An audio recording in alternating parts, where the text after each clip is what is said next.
van a también apoyar este proceso y creemos de que todos están invitados. Incluso en la OEA, Carmen, se votó el respaldo a las elecciones, 26 países respaldaron esa convocatoria a elecciones.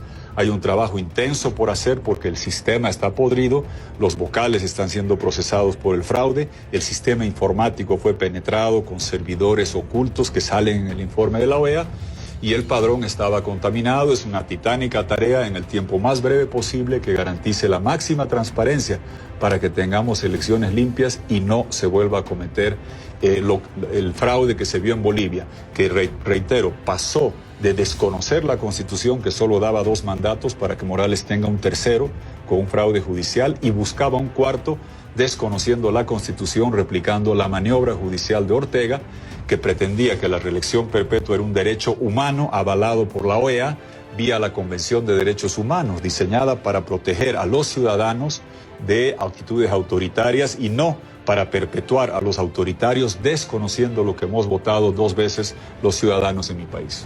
En estos minutos que quedan, Jorge Quiroga, permítame retomar lo que en materia de derechos humanos se ha dicho en estos últimos días. La Comisión Interamericana de Derechos Humanos ha emitido un informe preliminar. Se ha acordado la creación de un grupo de expertos independientes. Hay señalamientos fuertes relacionados con derechos humanos. Incluso se ha mencionado la palabra masacres. El relator de la CID usó esos términos para hablar de lo que ha ocurrido en las últimas semanas. ¿Qué tiene que decir? Que hemos estado en la OEA la semana pasada, que se ha firmado un acuerdo con la OEA para que la CIDH venga a hacer esa investigación final y que sea completa, que se investigue qué pasó con un muchacho, Limber Guzmán, en Cochabamba, matado a palos, que se investigue, Carmen. Yo estaba retornando de Mercosur en un vuelo local, Santa Cruz, La Paz, y detrás mío, nunca había estado en un avión yo con un integrante de la FARC. Había un señor de la FARC, Molares, alias Camilo, que disparó contra gente en Montero. Que se investigue todo lo que pasó con la caravana que venía desde Potosí hasta La Paz, que tuvo que enfrentar francotiradores, que se investigue todo lo que pasó y se sancione a cualquier evento doloso o hecho violento después del 20 de octubre, pero que también se investigue 14 años donde la CIDH estuvo en un letargo profundo, e indígenas como el magistrado Cusi, que se opuso a la reelección de Evo Morales 2013 y que estuvo en la OEA, que tiene HIV, le quitaron el seguro médico, lo destituyen, lo enjuician por oponerse a la reelección y lo sacaban enmanillado, en camilla, en ambulancia, para destituir a un jurisconsulto aymara porque se opuso a la reelección. Que se vea lo que pasó con el Parque Nacional Tipnis, territorio indígena Parque Nacional, donde el gobierno de Morales intentó hacer una carretera, destruyó un parque, afectaba a indígenas y fueron salvajemente reprimidos. Que se vea qué pasó con mucha gente encarcelada, enjuiciada, perseguida, que murieron. Un funcionario público ejemplar, Bakovich, fue enjuiciado 70 y tantas veces. Un hombre mayor fue obligado a subir a La Paz, le partieron el corazón. Pinto, ahora piden salvoconductos, estuvo en la Embajada de Brasil, asilado por Dilma Rousseff, y le negaron el salvoconducto 454 días, falleció en Brasil después en un accidente.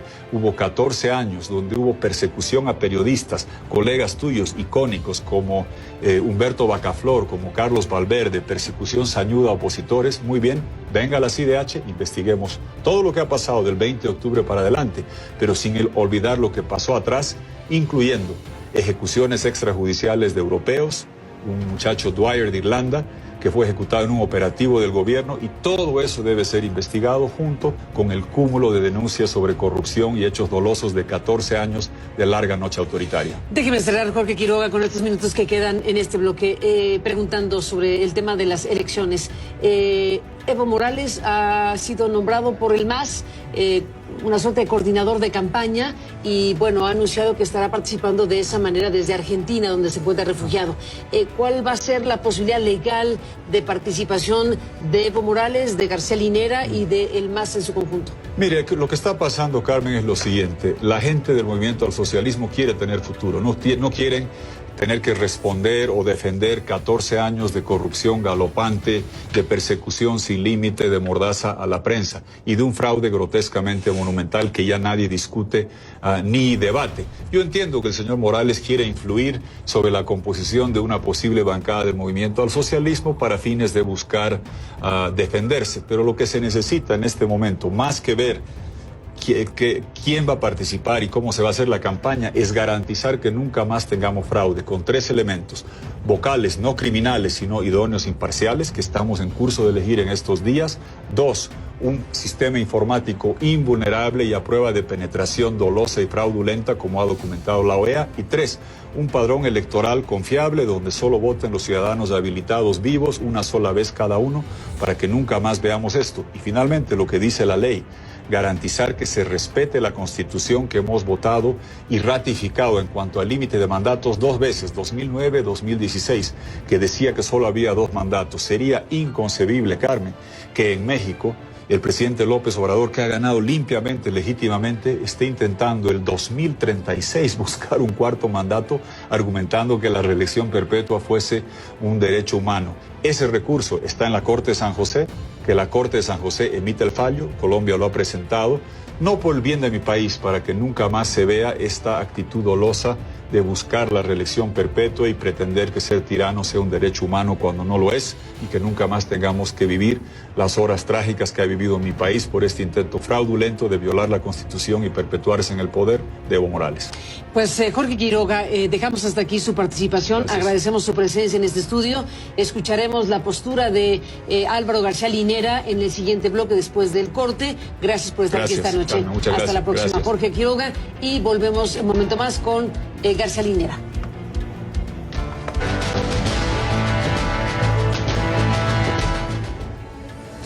Bueno, pues en este programa en 2 partes, decidió no quedarse en el estudio Jorge Quiroga, el expresidente de Bolivia, y bueno, pues anunciamos que se retiró del estudio. Ahora escucharemos a Álvaro García Linera, vicepresidente de Bolivia, que presentó su renuncia al Congreso. Álvaro, ¿qué dices al respecto de lo que plantea Quiroga en esta primera exposición?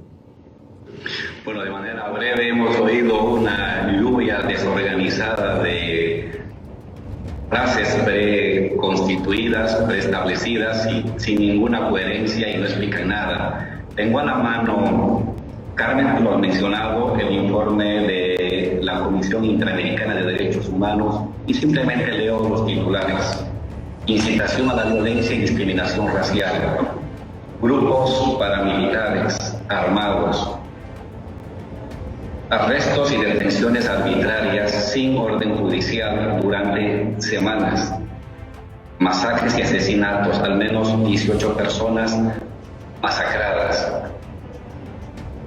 heridos de la población civil, más de 600 heridos, criminalización y persecución de opositores políticos reales y percibidos, libertad de expresión, asilo y refugio, uso de la violencia por grupos privados, bloqueo de bienes y servicios. En fin, son un conjunto de ideas que están en el informe de derechos humanos de la OEA y que muestran a plenitud la estructura de un golpe de Estado, de masacres, de asesinatos, de detenciones judiciales que hasta el día de hoy continúan.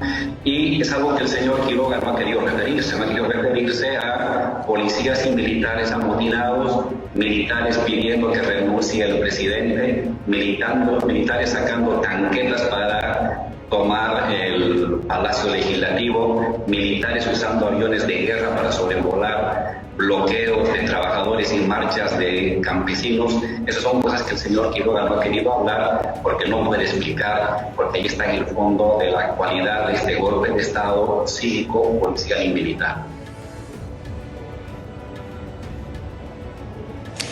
Álvaro, en estos minutos que quedan, ¿en qué condición se encuentra Evo Morales, tú mismo, el MAS, frente a las elecciones que están previstas para tratar de salir de la crisis en la que se encuentra Bolivia? Sí, las elecciones han sido viabilizadas por decisión de la bancada mayoritaria. No te olvides, Carmen, que nosotros tenemos 2/3 de la bancada, y quien está en la presidencia usurpada no tiene ni el 5% de la votación. Imagínate qué país es en el que tiene 2/3 en el Congreso, que es el primer poder del Estado, no tiene la presidencia. Ha sido esos 2/3 que han definido la convocatoria de elecciones, que tendrían que ser lo más pronto posible. Se especulaba para enero, técnicamente imposible, posiblemente para abril. Nosotros, Evo y Álvaro, no vamos a estar en esas elecciones, pero estamos pidiendo que no puede haber elecciones libres con prensa perseguida, no puede haber elecciones libres con bandas paramilitares atemorizando a líderes sindicales, no puede haber elecciones libres con asambleístas, con líderes políticos perseguidos, atemorizados, enjuiciados permanentemente, acusados de sediciosos, o periodistas acusados de sediciosos a diestra y siniestra. Ha de haber elecciones libres y se restituyen las libertades y las garantías constitucionales, que es el siguiente paso. Se ha hecho la convocatoria de nuevas elecciones. En las siguientes horas se elige a los miembros del Tribunal Electoral, pero tiene que haber una restitución de las garantías y libertades constitucionales, porque si no, usted va a tener unas elecciones amañadas que no van a solucionar la crisis política en Bolivia. Álvaro García Linera, en condición de refugiados se encuentran ustedes ahora en Argentina después de haber estado asilados en México. ¿Esta condición de refugiados les restringe las posibilidades de organizar y participar desde Argentina en la vida política de Bolivia? No, en absoluto, como ya explicó el canciller. Es la misma restricción que había en México, Carmen, no involucrarse en los asuntos políticos del país, en este caso de Argentina, como no lo hicimos en el caso de México, pero libertad de poder opinar, hablar, escribir, conversar por los medios de comunicación, reunirnos con las personas que veamos, siempre y cuando no intervengamos ni nos involucremos en asuntos políticos de la República Argentina. No lo vamos a hacer, pero sí tenemos derecho a reunirnos con compañeros, a hablar, a escribir. Hace 2 días hubo una importante reunión con representantes de sectores sindicales, obreros, indígenas y mineros, con parte de la bancada. En fin, es parte de nuestro trabajo y nuestros derechos que no están restringidos. Álvaro, el Congreso boliviano aún no resuelve si acepta o rechaza las renuncias presentadas por ti como vicepresidente y por Evo Morales como presidente de Bolivia. ¿Cuál es el estatus? ¿Cómo definirían la situación? ¿Y qué va a pasar si es que tienen idea? Sí, como usted bien menciona, por Constitución, cualquier renuncia del presidente o el vicepresidente tiene que leerse en el pleno de la Asamblea Legislativa, y eso no ha sucedido. Y la sucesión constitucional es únicamente para 4 personas: presidente, vicepresidente, presidente del Senado, presidente de diputados. La señora Yanine Áñez no es ninguna de las 4. En todo caso, si no había las 4 personas, le correspondía al Senado reunirse y elegir a su nuevo presidente del Senado, pero tenemos una usurpación de funciones que se mantiene por policías y militares. En verdad, el gobierno de Áñez es un gobierno pegado con los alfileres, resistentes, y muchos de policías y militares que ejercen de poder coercitivo y de temor frente a la ciudadanía. La señora Áñez ha dicho que si Evo Morales regresa a Bolivia, hay causas penales en su contra. Sí, ya la señora Áñez hace de presidenta, vicepresidenta del Senado, presidenta del Ejecutivo, de juez, de fiscal. Hoy por hoy, quien tiene que señalar una posible detención es la Fiscalía. Quien tiene que emitir una orden de aprehensión es el juez, no la señora Áñez. Pero usted vea que se atribuye ese papel, es decir, hay una fusión de lo judicial, de lo legislativo y el ejecutivo en un pequeño grupo de personas cuyo único soporte son los policías y los militares, que le dan la fuerza para que sus palabras se conviertan en acción. Me sorprende, hoy por hoy no existe ninguna orden de detención de Evo Morales. No existe una causa en la cual el juez haya pronunciado, y por lo tanto lo que ha dicho la señora Áñez es un abuso, se ha sobrepasado el límite y muestra a todas luces que no tenemos un Estado de Derecho en Bolivia. Pues Álvaro García Linera, gracias por estar aquí esta noche. Hubiéramos querido un debate en mejor forma, pero bueno, por lo pronto lo que se pudo hacer bajo las condiciones que se plantearon es escuchar a Jorge Quiroga, el expresidente de Bolivia que se ha convertido en delegado internacional de Yanine Áñez, y hemos escuchado la postura, Álvaro, tuya, pues en esta parte del programa. Seguiremos en contacto, si me lo permiten. Gracias por estar aquí esta noche y hasta la próxima. Muchas gracias, Carmen. Quedo pendiente para esa convocatoria. De hecho, hace más de 2 años convoqué a debatir a los 6 expresidentes y los 6 juntos no se animaron. Estoy pendiente para debatir con uno o los 6 juntos, como ellos prefieran. Venga, pues está abierta la invitación al debate con uno, con 2 o con los que fueran. Está abierta la invitación al debate para este programa. Gracias, Álvaro, y hasta la próxima. Gracias, buenas noches. Gracias y buenas noches a los dos por participar de esta manera.